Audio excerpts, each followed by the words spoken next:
Salut à tous, le journal du foot de ce lundi 29 juin. La presse européenne dans son ensemble salue l'éclair de génie de Karim Benzema dimanche soir sur le terrain de l'Espagnol Barcelone. Le Real Madrid s'est imposé 1-0 grâce notamment à cette talonnade décisive de l'attaquant français pour Casemiro. C'est comme ça que je vois le football, ça m'est venu comme ça, a souligné le buteur merengue après la rencontre.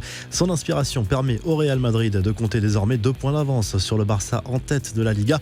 Pour Zinedine Zidane, rien n'est joué et il faudra peut-être attendre la dernière journée pour connaître le verdict du championnat espagnol. Le coach madrilène n'a pas manqué tout de même de rendre hommage à Benzema. Je pense au génie, je pense à ce geste de classe, je pense à tous ces gens qui aiment voir du beau football, a souligné le coach merengue. Du côté du Barça, l'ambiance n'est plus à la fête, selon Marca. Celle-ci s'est sérieusement dégradée après le match nul concédé ce week-end sur le terrain du Celta Vigo. Une discussion tendue aurait eu lieu dans le vestiaire entre les joueurs et leur entraîneur, Quique Setién, après le match.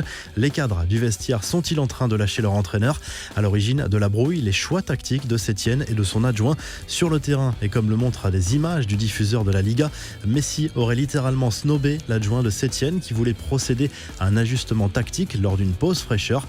Cette fois, le doute n'est plus permis. Mohamed Ayachi Ajroudi a confirmé sur une radio tunisienne son implication dans le projet de rachat de l'Olympique de Marseille aux côtés de Mourad Boudjelal.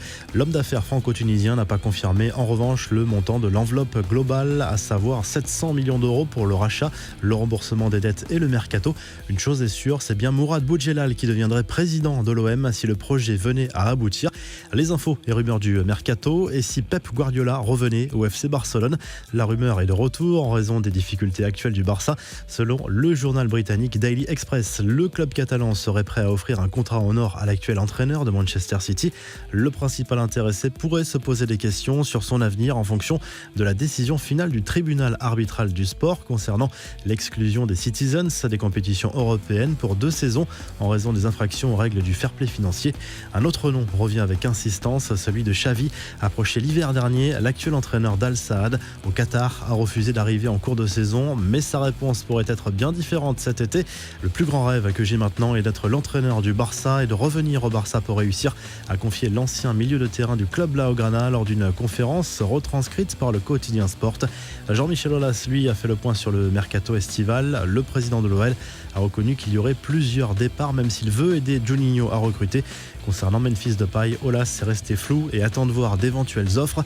Les infos en bref, en Angleterre, un dernier carré de rêve pour la Cup. Manchester City a validé son billet pour les demi-finales après son succès 2-0 contre Newcastle. Voici les affiches du dernier carré: Manchester United Chelsea et Arsenal Manchester City.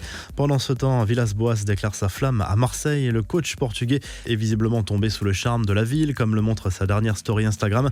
Au pied de la bonne mer, j'ai du mal à te décrire Marseille, tellement rare, tellement belle, a commenté le technicien olympien dont la cote de popularité est immense à Marseille.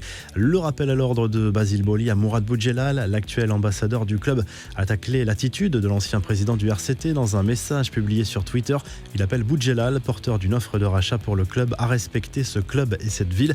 Les titres de champion sont décernés un peu partout en Europe en ce moment. L'Olympiakos a mathématiquement assuré son titre de champion de Grèce ce dimanche en battant l'AEK Athènes, même si le club de Mathieu Valbuena reste suspendu à une confirmation de retrait de points infligé au Dauphin, le PAOK Salonique.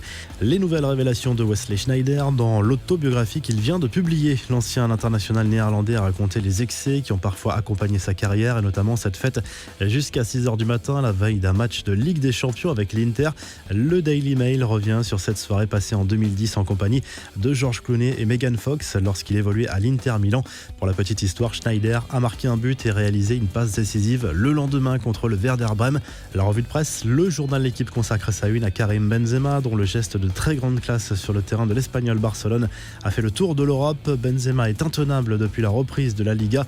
En Espagne, sa talonnade est également mise à l'honneur par Marca qui salue à nouveau le rôle décisif de l'attaquant français dans la victoire du club merengue, désormais seul en tête de la Liga. Le journal Sport consacre sa une à l'échange entre Pjanic et Arthur, désormais bouclé. La Juve et le Barça auraient trouvé un accord définitif, même s'il n'y a pas encore eu d'officialisation.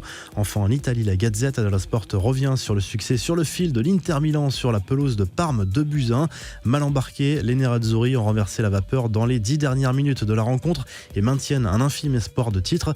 Les joueurs d'Antonio Conte sont à 7 points de la Juve, leader de la Serie A. Vous retrouvez l'actu foot sur topmercato.com, l'appli Top Mercato, et à très vite pour un nouveau journal du foot.